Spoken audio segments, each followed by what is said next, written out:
Hey boys and girls, Nation here.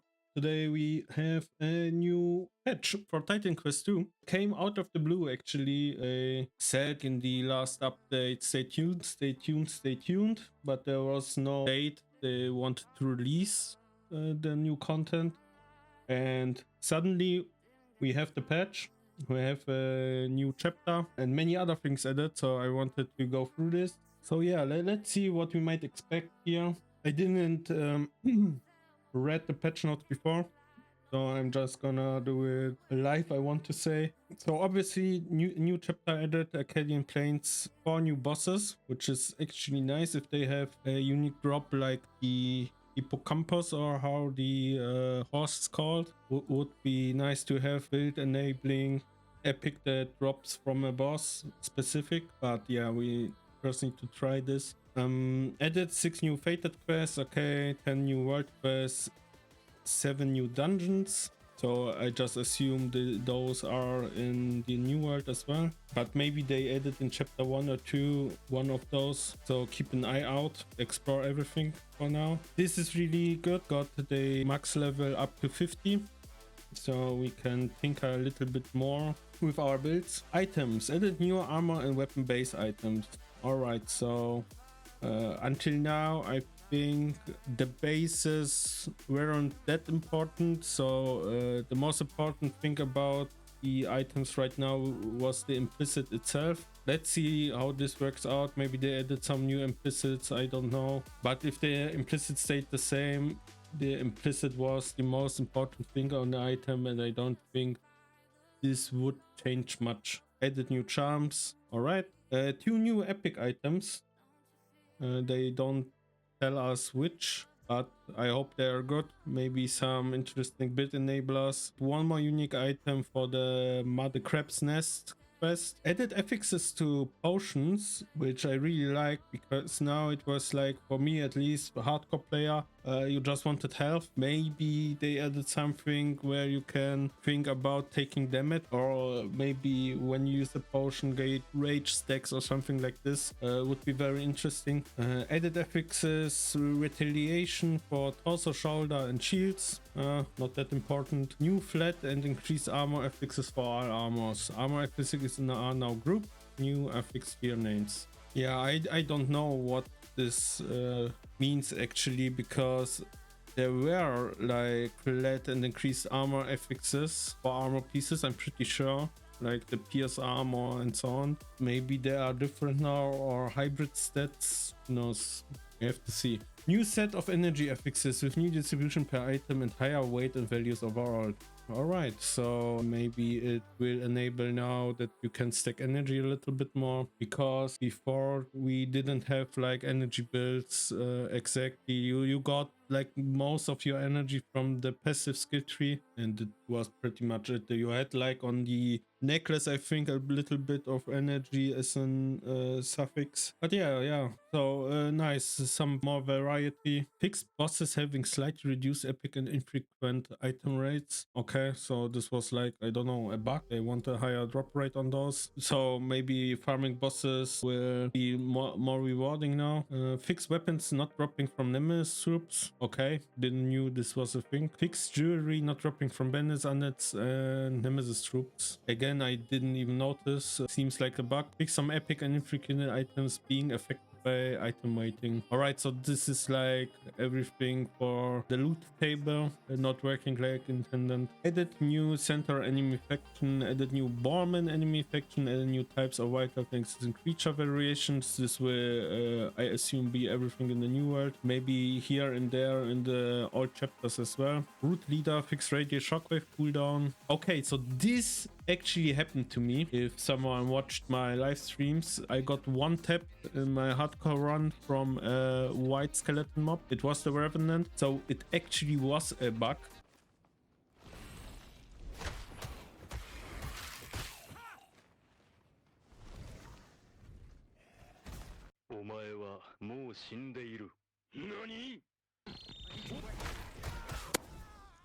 I died. Okay, guys. but good to see that it got fixed. Yeah, some changes and fixes mostly here. Combat, fix self-inflicting damage, canceling interaction. Okay, I didn't knew this was a thing, but good that it got fixed. So we had overload stacks which would damage us. I made a build with it. I changed it later on. But I didn't notice that it was a problem with canceling interactions. More fixes, more fixes. So I had a lot of problem with memory loss. I think I had the hardest problem on playing Trapper. I think it's due to having the shards spawning on the map when you kill enemies and they don't despawn. So like after an hour of play, I think he was still calculating where my shards were for the Trapper abilities, but it doesn't state that they fixed that, so I think Trapper might be still the class that impacts the performance the most, but it's just a guess. Oh, this is very good. So in boss fights, when you have ads, the way I understand it, you get now a hover health bar for the ads, which makes things a little bit less chaotic. Other than that, nothing special on the UI changes, stability and performance. Alright, so they worked on memory loss, so I wasn't tripping. So memory loss was a thing if you played for an hour or two. At least with my PC and my settings. After a longer session, I had to restart the game, and my PC is not the worst. Actually, I have like a 370 Ti, I think. I know it's not the newest, but it should run a game like this if you don't go on ultra hard here in the settings. So I was kinda confused, but yeah, it's an early game access, so performance is always an issue. And for that, it was actually kinda stable. So every 1 to 2 hours a restart wasn't that bad if you ask me. So yeah, good to see that they are working on that as well, which actually is really important. Frame rate limit options so your card doesn't overheat, right? Core. Primary attack, Cold Explosion, fix a bug that would cause a Cold Explosion procs to impact performance over longer periods of time. So again, performance. Earth, Ignite Explosion. Explosion doesn't trigger anymore on enemies that are not affected by Ignite in the first place. Seems like a nerf, right? So you really need to keep in mind that you want a high Ignite chance now, so the explosions trigger. I don't know how it's worded in the game. If it's worded like this, it was most likely not intended that the explosions would appear. But now if you go for an Ignite Explosion build, you have to keep in mind that your Ignite chance actually matters. Forge. Heat of the Forge. Fix retaliation feed giving abnormal amounts of retaliation. So, okay. It seems it was the thing. In ARPGs, I normally don't go for retaliation builds. The values are always kinda low. The exception was like in the last Epoch League, retaliation damage was absolutely high. And you needed to do nothing but run through the dungeon or the map and everything around you would die. And it wasn't actually retaliation, it was like when an enemy, the decision to attack you, it would die, it would get the damage before even hitting you. So in my opinion, that's not how the retaliation should work. I think it's better in this game, but yeah, so they had some problems with values here. Rogue. Taste for Blood lifesteal. Bad additions to base lifesteal are now correctly applied. So one more bug fix here. I don't know, they don't state if it was lower or higher, but seems that the wording got corrected here. Trickshot ranged weapon. Adjusted allowed weapon combinations. Sword dagger weapon combination is no longer allowed. Okay, didn't knew this was a thing. So now you only can combine with 2 daggers, a spear, and optionally combined with shields. And obviously the ranged weapon, that's what it is actually for. Storm. Cyclone. Fix amplify stacks, sometimes not going up when using Blizzard or Thunderstorm modifiers. Alright, so I played with Cyclone and yeah, I didn't like the amplify stacks. So this might fix the issue with Cyclone. Maybe Cyclone is good now. Fix amplify sometimes not being correctly removed after reaching the natural duration. I don't understand this, because normally you want to cast your Cyclone, get your amplify, and then it's gonna be removed after reaching the natural duration of the Cyclone or of the amplify, because amplify is like a stack. on yourself, like a buff. This is weird. I hope they mean that it was wrong with the amplify stacks itself. Fix different modifier combinations causing issues with amplify count and basic functionalities. All right. Localized storm. Fix remove amplify amount being sometimes incorrect. So Cyclone didn't work as intended, and I kinda thought it was on the weak side. So maybe with the bug fixes now, Cyclone is viable as a second supportive spell. I didn't play it as a main spell, so I don't know how this would work, but as a supporting spell, maybe it's good now. Balance changes. Relics and charms. Players now start with 2 charm slots. Further relic and charm slots are unlocked as per the following list. So level 10, you get +2 socketable slots and 1 relic slot. Level 25, 8 socketable slots and 2 relic slots. And on level 40, you unlock the rest. Total 12 in socketable slots and 3 in relic. Yeah, it makes sense that they make like a progression into the system. I like it. Forge, Magma Shell, Retaliation are now properly scaled with level. Interesting.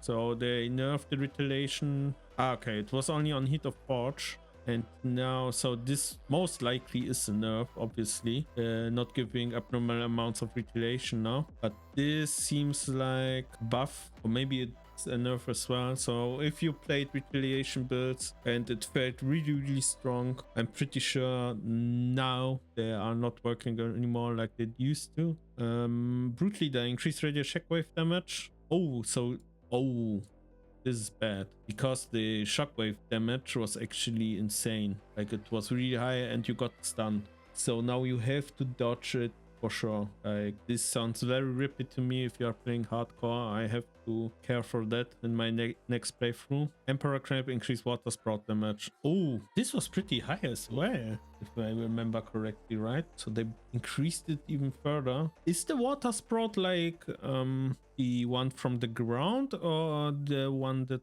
the crab is shooting from its mouth? It had like an attack with 3 directions, like a shotgun, right? Going out of the front, and one that came out of the ground. Maybe it's the one out of the ground, because the shotgun ability was hurting a lot. If they increase damage on that, yeah, good luck. Other than that, the one from the ground wasn't too bad. Maybe they wanted you can't stand in it, right?